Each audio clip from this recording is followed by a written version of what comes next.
वासनांद अशोक खरातनं नरबळी दिल्याचा संशय, सरकारी वकिलांचा कोर्टात धक्कादायक युक्तिवाद. साप वाघाबद्दल माहिती नाही, खरातचा दावा. 29 मार्चपर्यंत पोलीस कोठडी.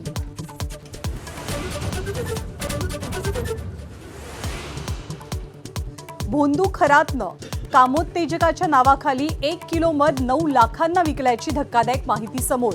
मध विकून जमवलेली माया ट्रस्टच्या नावे वळवल्याचंही उघड. विधान परिषदेच्या उपसभापती नीलम गोऱ्हेंविरोधातील अविश्वास प्रस्तावावरनं महाविकास आघाडीत उभी फूट. प्रस्तावावरती शरद पवारांच्या आमदारांच्या सह्याच नाहीत, तर निलंबनाचे आदेश उपसभापतींनी दिले तरी निर्णय घेण्याचा अधिकार आमचा. मुख्यमंत्र्यांचं स्पष्टीकरण.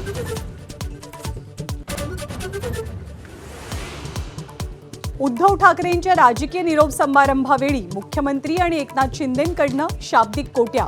शिंदेंकडनं ठाकरेंचा साहेब असा उल्लेख, तर पुलं यांच्यानंतर कोट्यधीश अशी उपाधी उद्धवजींना शोभते. मुख्यमंत्र्यांची कोपरखळी. युद्धाची परिस्थिती देशाची परीक्षा घेणारी.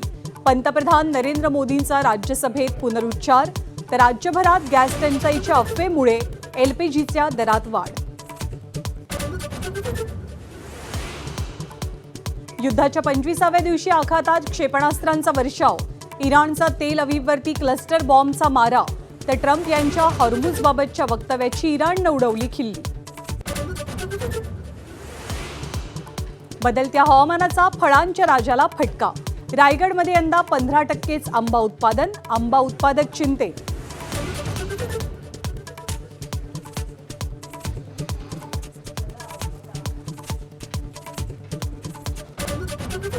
बुलेटिनच्या सुरुवातीला बातमी वासनांद अशोक खरातच्या नव्या बनवाबनवी संदर्भातली. चिंचोके झाले, लोकांना नकली नाग दाखवून झाला आणि ह्याच अशोक खरातनं आता अंधश्रद्धेवरती विश्वास ठेवून बळी पडणाऱ्या लोकांना लाखोंचा गंडा घातला एका मधाच्या माध्यमातून. हा मध त्यानं लोकांसमोर आणला आणि या 1 किलो मधाची किंमत त्यानं 9 लाख रुपये ठेवलेली. 1 किलो मधाची बाटली हा अशोक खरात भोंदू बाबा 9 लाखांना विकायचा. हा मध कामोत्तेजक आणि शक्तिवर्धक असल्याच्या भूलथापा सुद्धा या अशोक खरातनं मारल्या आणि अनेक जण त्याच्या भूलथापांना बळी पडले. लाखोंच्या घरात लाखोंचे पैसे मोजत अनेक लोकांनी या मधाच्या बाटल्या विकत घेतलेल्या. लैंगिक अडचणी घेऊन येणाऱ्यांना हे मध विकलं जायचं. एल्विश हनीच्या नावाखाली विकला जाणारा हा मध तुर्कीच्या समुद्रातल्या खोल गुहेतनं मिळतो असा बनाव सुद्धा खरातनं रचलेला. हाच मध विकून त्यातून मिळवलेली रक्कम ट्रस्टच्या नावे घेत ब्लॅक मनी व्हाईट केल्याचं सुद्धा पोलिसांच्या तपासातनं निष्पन्न झालंय. त्यामुळे चिंचोके झाले, नकली खडे झाले, नकली नाग चालवून झाला आणि आता लोकांना गंडा अशोक खरातनं आणखी एका कारणाने घातलेला होता, तो म्हणजे हा मध. 1 किलो मधाची बाटली अशोक खरात 9 लाखांना विकायचा.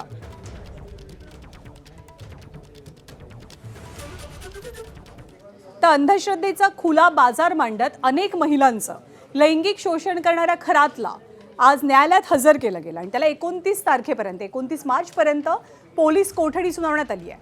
नाशिक सत्र न्यायालयामध्ये खरातच्या विरोधात सुनावणी पार पडली. भोंदू खरातनं नरबळी दिल्याचा संशय असल्याचा धक्कादायक युक्तिवाद सरकारी वकिलांनी आजच्या सुनावणी दरम्यान केलाय. सोबतच खरात स्वतःला सिद्धपुरुष समजायचा असंही वकिलांनी म्हटलंय. खरातच्या ताब्यातनं खरातकडनं एक काळ्या रंगाची रिव्हॉल्व्हर आणि 31 जिवंत आणि 5 वापरलेली काडतुसं जप्त झाली आहेत. त्यामुळे सरकारी वकिलांनी केलेल्या नरबळीच्या दाव्यानं मोठी खळबळ उडाली आहे. नरबळी देण्यासाठी किंवा भीती घालण्यासाठी खरातनं या बंदुकीतल्या गोळ्यांचा वापर केला होता का याचा शोध आता पोलीस घेतात. महिलेच्या लैंगिक शोषणावरनं सुरू झालेला हा सगळा तपास आता थेट नरबळीपर्यंत पोहोचल्यानं मोठी खळबळ उडाली आहे.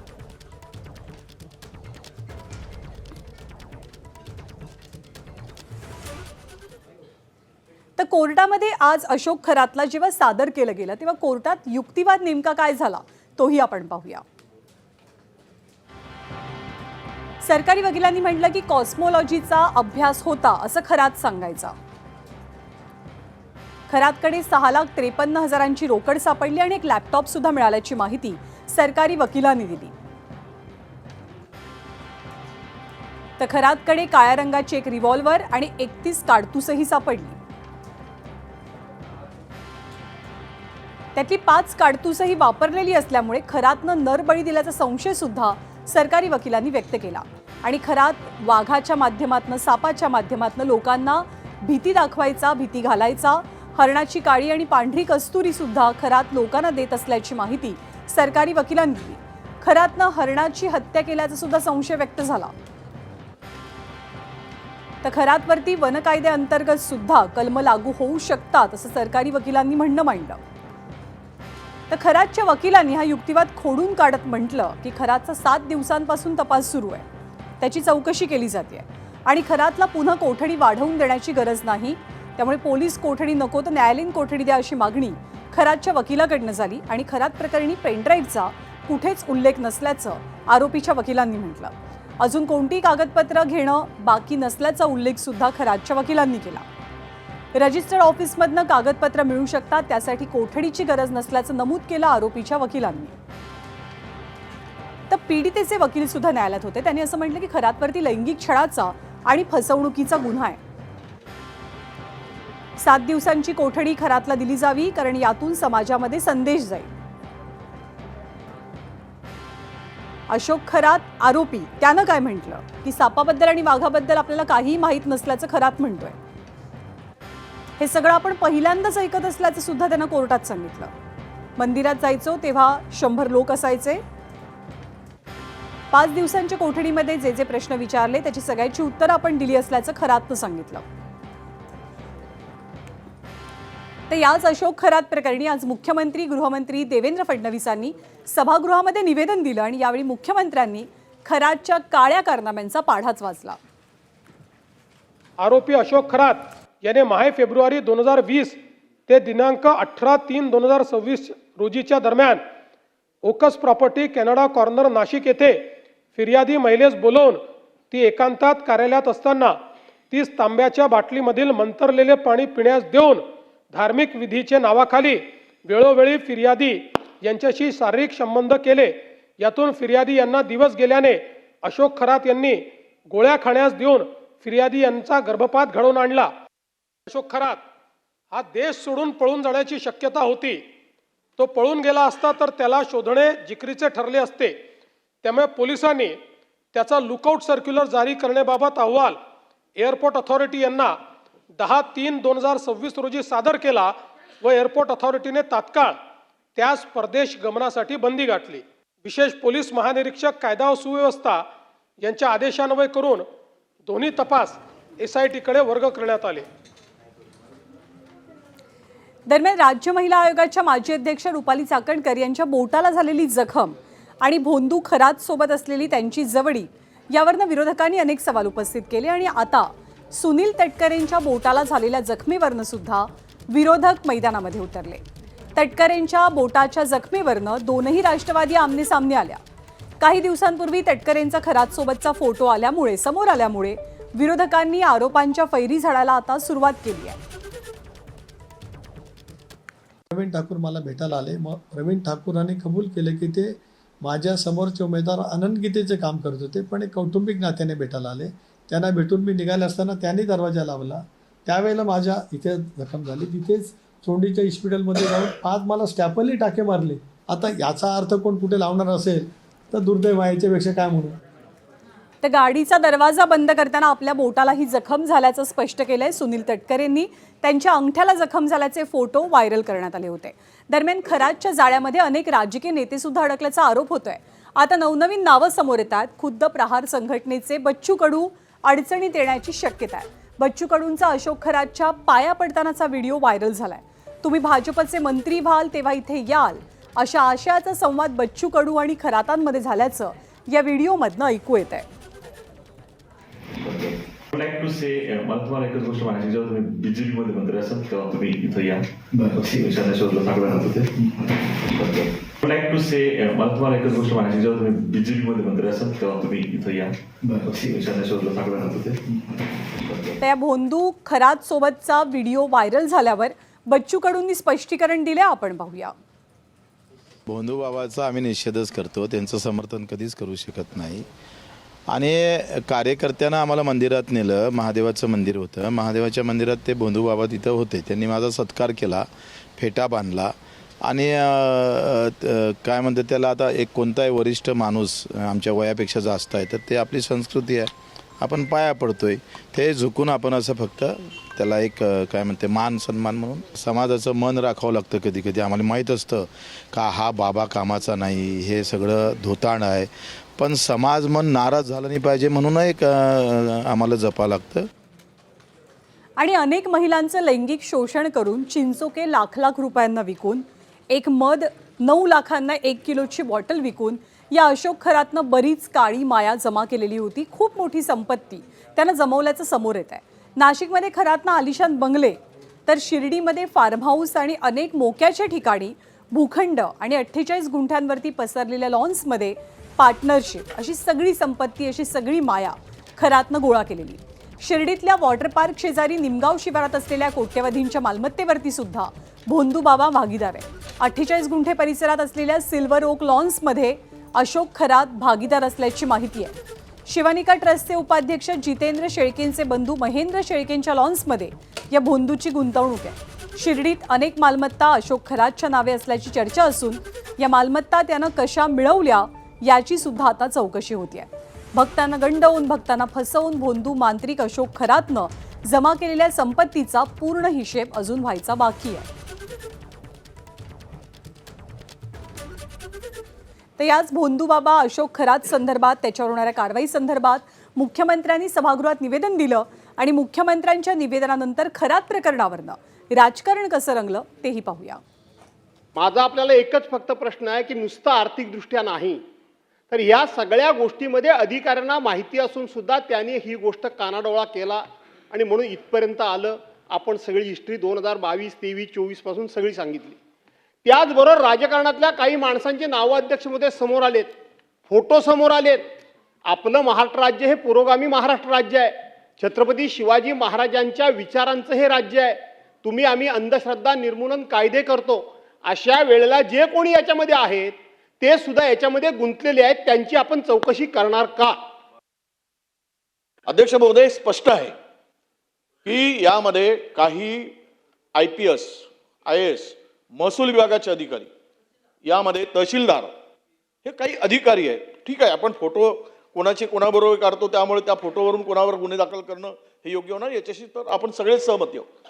परंतु त्यांना या गुन्ह्यावर पांघरून घालण्यासाठी त्याला मदत केल्याची माहिती आहे, ती वाचवल्याची माहिती आहे. म्हणून ही चौकशी, त्यामध्ये यांचा पुन्हा पुढे त्यामध्ये हस्तक्षेप होऊ नये, दबाव वाढू नये म्हणून न्यायाधीशाच्या देखरेखीखाली ही चौकशी व्हावी असं आम्हाला वाटतं.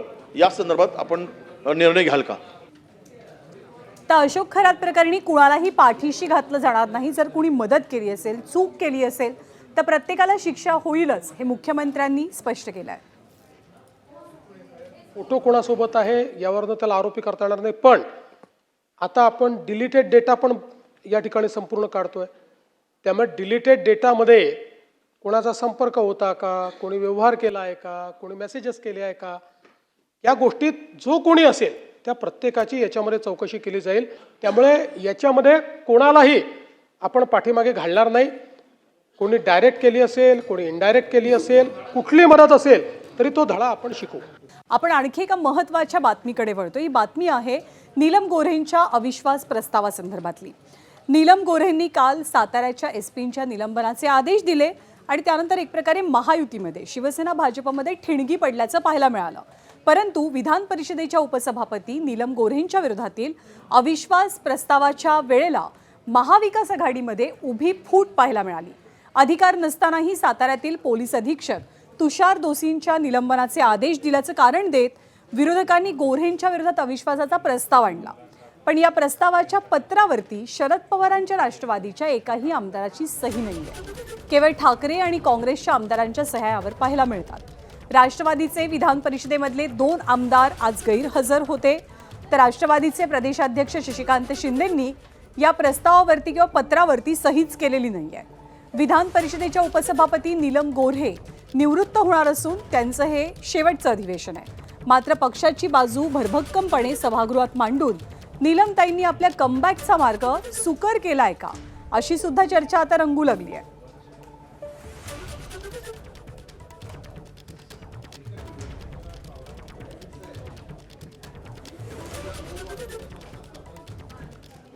तर उपसभापती नीलम गोऱ्हेंच्या विरोधातील अविश्वास प्रस्तावाच्या पत्रावर कोणकोणत्या आमदारांच्या सह्या आहेत आपण पाहूया. यात ठाकरेंचे आमदार स्वतः उद्धव ठाकरे, मिलिंद नार्वेकर, जमो अभ्यंकर, अनिल परब, सुनील शिंदे, सचिन अहिर यांच्या सह्या आहेत.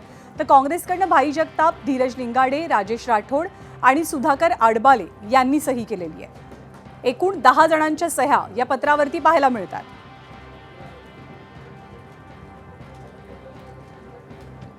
परंतु या अविश्वास प्रस्तावावरती शरदचंद्र पवार राष्ट्रवादी काँग्रेसच्या आमदारांच्या सह्या नाहीयेत. दरम्यान सातारा जिल्हा परिषद अध्यक्ष निवडीच्या वादावरनं विधान परिषदेत चर्चा झाली आणि यावेळेला अनिल परब, शशिकांत शिंदेंनी उपसभापतींनी दिलेल्या निर्णयावरनं सरकारला काही सवाल विचारलेत. सभापतींना सनदी अधिकाऱ्यांना सस्पेंड करायचे अधिकार आहेत नाही आहेत? कारण त्याचं उदाहरण एक असं आहे की खाली तालिका अध्यक्षांनी ज्या सनदी अधिकाऱ्याला सस्पेंड केलं होतं त्याला काही कारणास्तव आपण मागे घेतलं, सरकारने मागे घेतलं.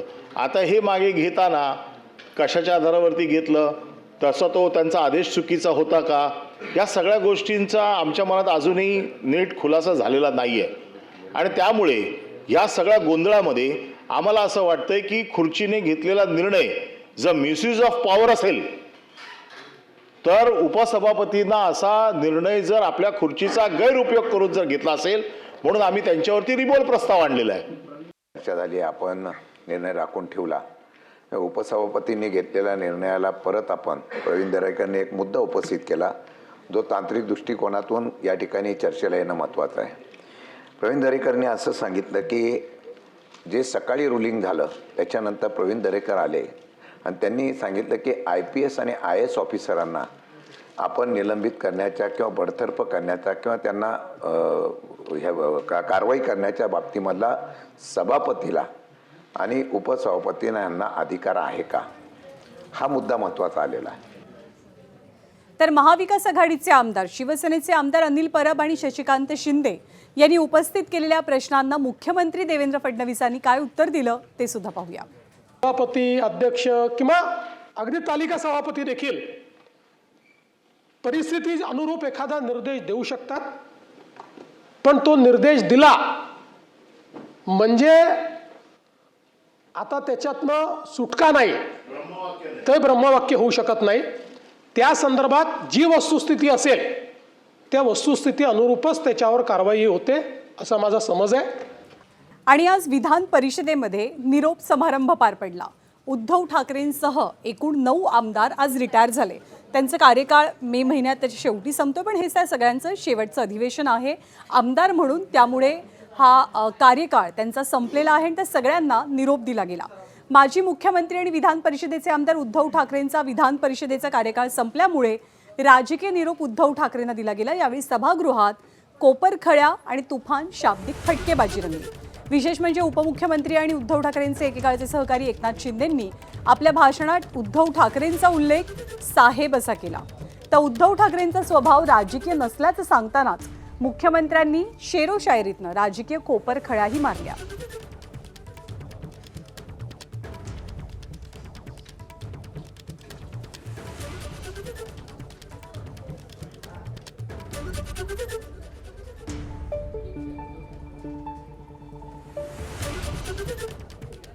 तर विधान परिषद सदस्यत्वाची मुदत संपणाऱ्या आमदारांना निरोप देताना उपमुख्यमंत्री एकनाथ शिंदेंनी उद्धव ठाकरेंचा साहेब असा उल्लेख केला आणि सर्वांच्याच भुवया उंचावल्या.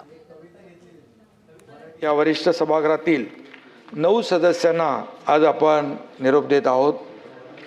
त्यामध्ये उद्धव ठाकरे साहेब आहेत, डॉक्टर नीलमताई गोरे आहेत, अमोल मिटकरी आहेत, शशिकांतराव शिंदे आहेत, रणजित सिंग मोहिते पाटील आहेत, राजेश राठोड आहेत, संदीप जोशी आहेत, दादाराव केचे आणि संजय केनेकर आहेत. हे आपले 9 सहकारी सर्वांना शुभेच्छा देत असताना जाता जाता एवढंच सांगतो, सहवास सुटला म्हणून सोबत सुटत नाही. सवा सुटला म्हणून सोबत सुटत नाही. नुसता निरोप दिल्याने नातं तुटत नाही.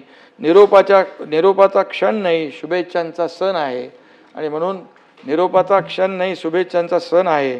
तुमच्या भेटीसाठी पुन्हा आतुर हे मन आहे. आणि म्हणून या बाबतीमध्ये एवढंच सांगतो, काही जणांची भेट सगळ्यांसाठी रे बाबा.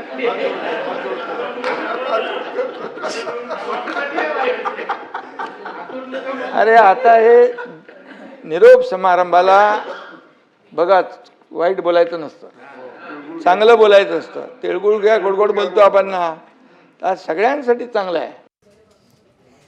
आणि मुख्यमंत्री देवेंद्र फडणवीसांनी निरोप समारंभाच्या वेळेला उद्धव ठाकरेंची स्तुती तर केली, पण त्यांना थेट कोट्याधीश ही अशी उपमा सुद्धा दिली.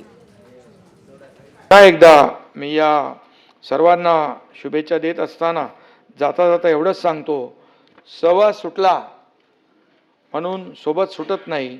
सवा सुटला म्हणून सोबत सुटत नाही. एक गोष्ट आहे की पु ल देशपांडेंना कोट्याधीश म्हणतात, पण पुलंनंतर जर कोट्याधीश ही उपाधी कोणाला द्यायची असेल तर ती मी उद्धवजींनाच देईल. हा अर्थात नाही, ते कागदांच्या नाही, शब्दांच्याच. उद्धवजींचा जो काही स्वभाव आहे, त्यांचं जे व्यक्तिमत्व आहे, यामध्ये राजकारण थोडं कमी आहे. म्हणजे मुळात मला असं वाटतं की त्यांचा स्वभाव राजकारणी नाही, आणि त्यामुळेच अनेक वेळा ते जे काही निर्णय घेतात त्या निर्णयांमुळे ठीक आहे, म्हणजे परिस्थिती वेगवेगळ्या पद्धतीची उद्भवते. पण हा एक गुण मला असं वाटतं की जो हिंदू हृदय सम्राट बाळासाहेब ठाकरेंचा देखील होता, की एकदा ठरवलं की निर्णय घेऊन टाकायचा, तशा पद्धतीचा स्वभाव हा उद्धवजींचा आहे. मला केवळ एक शेर या ठिकाणी ऐकवायची इच्छा आहे. 259 आजचं जे राहिलेलं कामकाज आहे, साजिश की सौगात पहनकर बैठ गए, अनचाहे हालात पकड़कर बैठ गए. साजिश की सौगात पहनकर बैठ गए, अनचाहे हालात पकड़कर बैठ गए. जिनको मेरा हाथ पकड़कर चलना था, हैरत है वो बात पकड़कर बैठ गए. राज्याचे उपमुख्यमंत्री माजी उपमुख्यमंत्री अजित पवार यांच्या अपघात प्रकरणी अखेर कर्नाटकात VSR कंपनीच्या विरोधात गुन्हा दाखल करण्यात आलाय. महाराष्ट्रामध्ये ठिकठिकाणी प्रयत्न करून सुद्धा गुन्हा न दाखल झाल्यामुळे रोहित पवार यांच्या वतीनं कर्नाटकात एक तक्रार दिली गेली होती आणि अखेर कर्नाटकात VSR कंपनी विरोधात गुन्ह्याची नोंद झाली आहे. तर देशातला पहिला गुन्हा VSR कंपनी विरोधात कर्नाटकातल्या बंगळुरूमध्ये नोंदवला गेला आहे.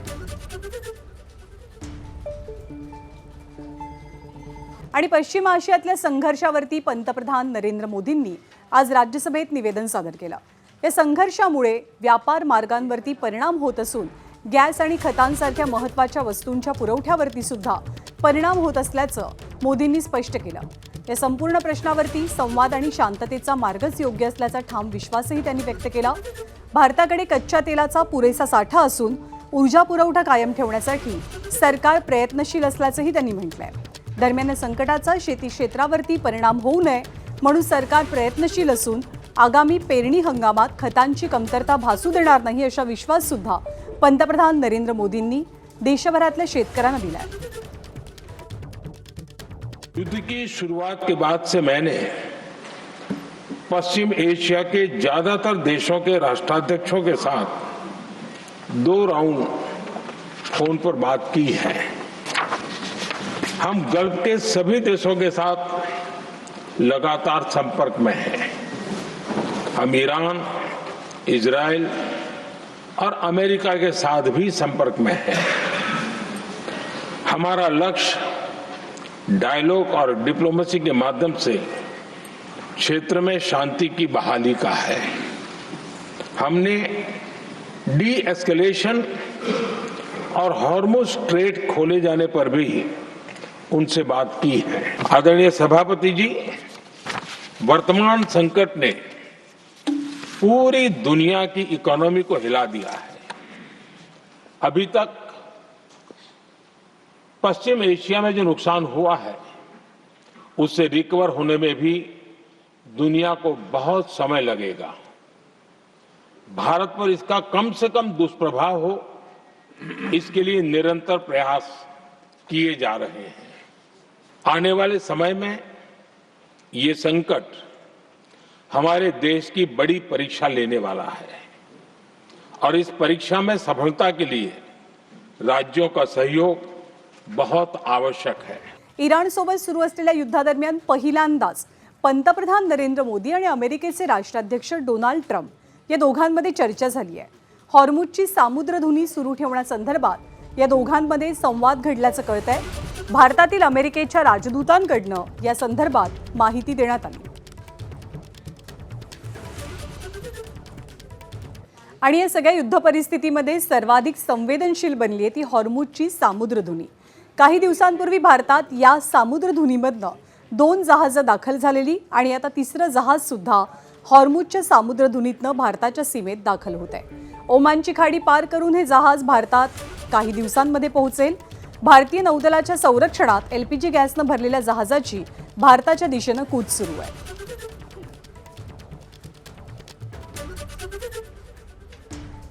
पण या युद्धातनं कोणी मागे हटायला तयार नाहीये, कारण आता इराणनं इस्रायलवरचे हल्ले तीव्र केलेत। इराणनं इस्रायलमधील तेल अवीव शहरावरती क्लस्टर बॉम्बचा मारा केला।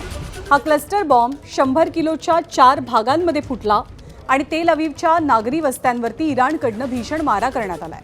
क्लस्टर बॉम्बच्या स्फोटांमुळे तेल अवीवमध्ये मोठं नुकसान झालंय, मोठी हानी झाली आहे।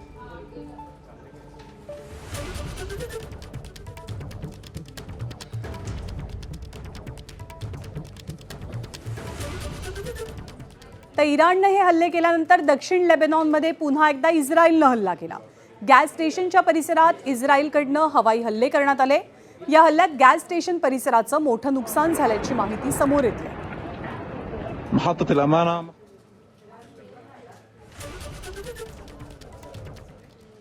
तर इराणकडनं इस्रायलवरती क्षेपणास्त्रांचा वर्षाव करण्यात आला। या क्षेपणास्त्रांमुळे उत्तर इराणमधल्या 180 ठिकाणी सायरन वाजले। आंतरखंडीय क्षेपणास्त्रांद्वारे इराणनं इस्रायलवरती हल्ले चढवलेत आणि डोनाल्ड ट्रम्प यांच्या अकाउंटवरनं या हल्ल्यांचा व्हिडिओ जारी करण्यात आला आहे।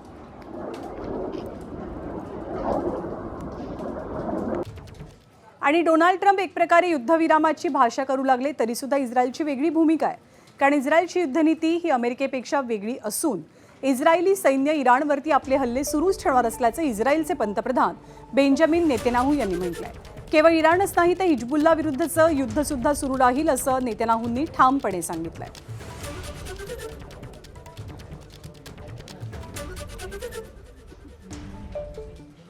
पण जगातल्या युद्ध परिस्थितीमुळे जगभरात सोन्याच्या आणि चांदीच्या दरात विक्रमी घसरण झाली।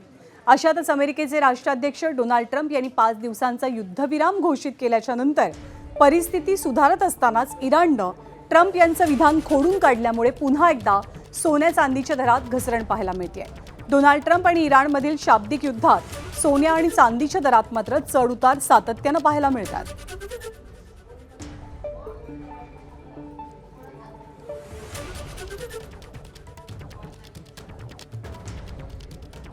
आणि पुढची बातमी अशोक खरातच्या प्रकरणातल्या अपडेट संदर्भातली आहे। भोंदू अशोक खरातच्या भोवती पोलिसांनी चौकशीचा फास आणखीनच घट्ट केलाय, कारण पोलिसांचं एक पथक खरातच्या फार्म हाऊसवरती पोहोचलेलं आहे। मिरगावच्या फार्म हाऊसची पोलीस झाडाझडती घेतात आणि अशोक खरातला 5 दिवसांची पोलीस कोठडी सुनावली गेल्यावर पोलिसांचं एक पथक मिरगावच्या फार्म हाऊसवरती पोहोचलेलं आहे। भोंदू बाबा अशोक खरात याला आता 29 मार्चपर्यंत पोलीस कोठडी सुनावल्यानंतर SIT असेल किंवा क्राईम ब्रँच हे पुन्हा एकदा तपासात सक्रिय झाले असून काही वेळापूर्वीच या ठिकाणी त्याचं मिरगावचं जे फार्म हाऊस आहे त्या ठिकाणी 2 वाहनातून एक पोलीस पथक दाखल झालेलं आहे आणि काही वेळापूर्वीच या ठिकाणी हे पथक या जो आलिशान फार्म हाऊस आहे या फार्म हाऊसमध्ये गेलेले एक गाडी या पथकानं बाहेर लावलेली आहे, तर दुसरी गाडी मात्र त्यांची आत गेलेली आहे। काही वेळापूर्वी या बंगल्याच्या काय लाईट्स देखील या पथकानं सुरू केल्या होत्या, मात्र मीडिया प्रतिनिधी बाहेर असल्यामुळे कुठेतरी त्या लाईट बंद करण्यात आलेल्या आहेत आज अशोक खरातला 2 दिवसांची पोलीस कोठडी सुनावल्यानंतर पुन्हा एकदा हे 2 गाड्यातून एक पथक या ठिकाणी दाखल झालेलं आहे आणि नेमकं आता ते काय चौकशी करणार, कारण ज्या पद्धतीनं आज विधानसभेच्या सभागृहात देखील मुख्यमंत्र्यांनी सांगितलं की या आलिशान जो फार्म हाऊस आहे याच ठिकाणी काही बंदूक असेल किंवा काही गोळ्या देखील पोलिसांना सापडून आलेल्या होत्या, त्या अनुषंगाने आता तपासाची दिशा कशी जाते हे पाहणं देखील महत्त्वाचं आहे. नितीन ओझा, एबीपी माझा, मिरगाव, सिन्नर. बदलतं हवामान आणि तापमानातली वाढ, तापमानातले चढ उतार यामुळे कोकणातल्या आंब्याचं उत्पादन यंदा घटलंय आणि आंबा उत्पादक शेतकरी चिंतेत सापडलाय. त्यामुळे आंबा खवयांना यंदा हापूस आंबा उशिरानं खायला मिळण्याची शक्यता आहे. रायगड जिल्ह्यात यंदा 10 ते 15% आंबा पिकाला मोहर आलेला असून त्यात तुडतुडी आणि भुरी अशा रोगांचा प्रादुर्भाव जास्त प्रमाणात असल्यानं बहुतांश मोहर गळून पडलेला आहे. त्यामुळे आंब्याच्या उत्पादनात यंदा कमालीची घट पाहायला मिळते. दुसरीकडे आखाती देशाच्या युद्धजन्य परिस्थितीमुळे आंबा फळाची निर्यात सुद्धा चांगलीच मंदावली आहे. यावर्षी काय झालेलं आहे, यावर्षी एकतर पाऊस खूप लांबला, ऑक्टोबरच्या अखेरपर्यंत खूप जोरात पाऊस पडला, त्याच्यामुळे मोहर येण्याची जी प्रक्रिया आहे ती खूप उशिरानं सुरू झाली आणि नोव्हेंबर अखेरपासून जी थंडी चालू झाली ती थंडी बऱ्यापैकी आपल्याला फेब्रुवारीच्या दुसऱ्या आठवड्यापर्यंत थंडी मिळाली. त्याच्यामुळे असं झालं की जो जानेवारी महिन्यात मोहर आला त्या मोहरात आपल्याला फळधारणा झालेली नाही आहे. पुढची बातमी बिबट्याच्या दर्शनाची आहे. भंडाऱ्याच्या चिखलमाईन येथील सिंध तलाव परिसरात एकाच वेळेला 3 बिबटे दिसले. पाणी पिण्यासाठी आलेले हे बिबटे पर्यटकांनी आपल्या कॅमेऱ्यात कैद केले आहेत. निसर्गप्रेमी बिबट्याच्या दर्शनामुळे सुखावून गेलेले असले तरी शेतकऱ्यांमध्ये मात्र बिबट्यांच्या दर्शनानं घबराटीचं आणि दहशतीचं वातावरण आहे.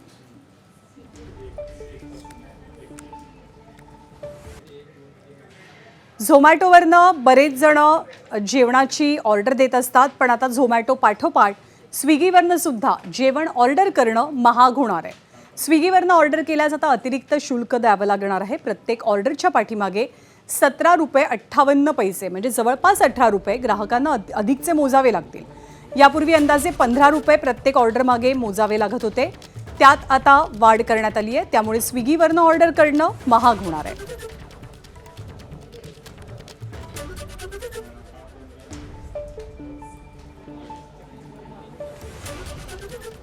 आणि या निसर्गप्रेमींसाठी नंदनवन असलेल्या गोंदिया जिल्ह्यातील नवेगाव नागझिरा व्याघ्र प्रकल्पातनं रोजच्या रोज वन्यजीवांचे वेगवेगळे रंग पाहायला मिळतात.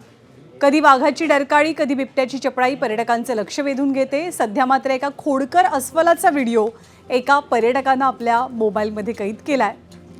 चक्क माणसाप्रमाणे 2 पायांवरती उभं राहून झाडाला आपली पाठ घासताना हा अस्वल पाहायला मिळतोय.